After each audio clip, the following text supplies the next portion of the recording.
Every summer we'd spend about a month out on the water fishing. And over time, I myself have seen the decline in fish that you can, we were always fished off of Montauk and Sag Harbor off the coast of New York. And over time I noticed, oh my God, after 20 years, there was this huge gap in the amount of fish you could catch. And so, I myself have seen the decline in fisheries based on commercial fishing. And, in and of itself, and commercial fishing is to feed people and whatever, maybe it could be done better, but our population's growing.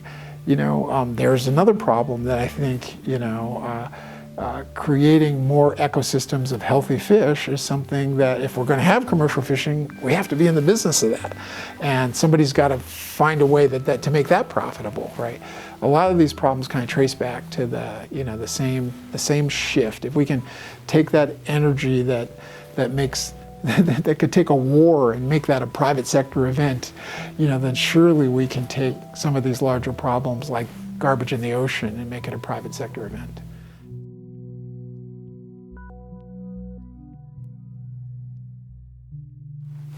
I think I spent too much time watching Jurassic Park. I won't even confess to the exact number, but let's just say I watched it a long time, and over a lot of times. And over time, I came to the opinion that, wow, it's kind of how in literature there's always this idea of universality, and I started to understand, oh my goodness, the entire Earth is like a theme park, and that's where I had this kind of insight, this vision that, oh wow, private sector event.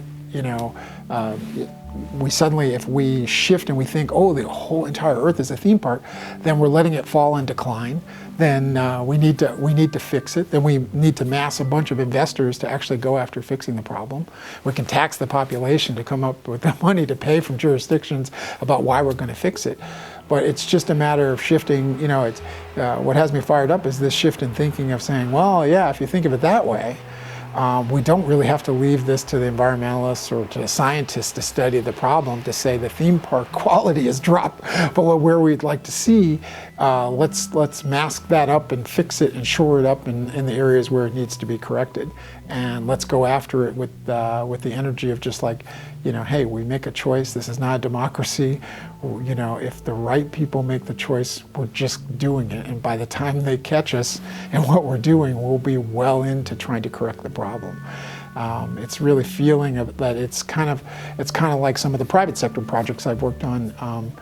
That some of them are altruistic or some not so altruistic, but the energy comes from investors and the cap table of a corporation, and they just lay the tracks of all the ideas and the tentacles in every direction until they ignite the flame under this economic engine that's trying to achieve whatever the objective is.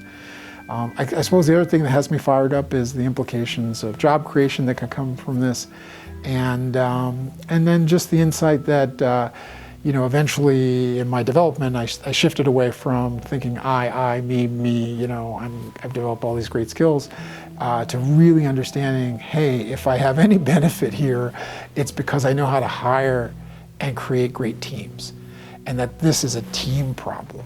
If you assemble the right team and teams, and you assemble the right partnerships, this is a slayable problem.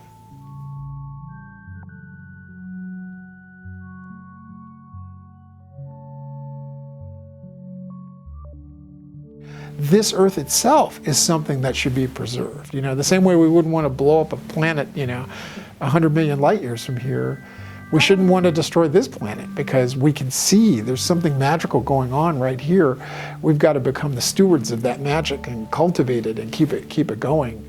I have a lot of hope for the millennials and younger generations. I think they're not so programmatically married to destroying this planet.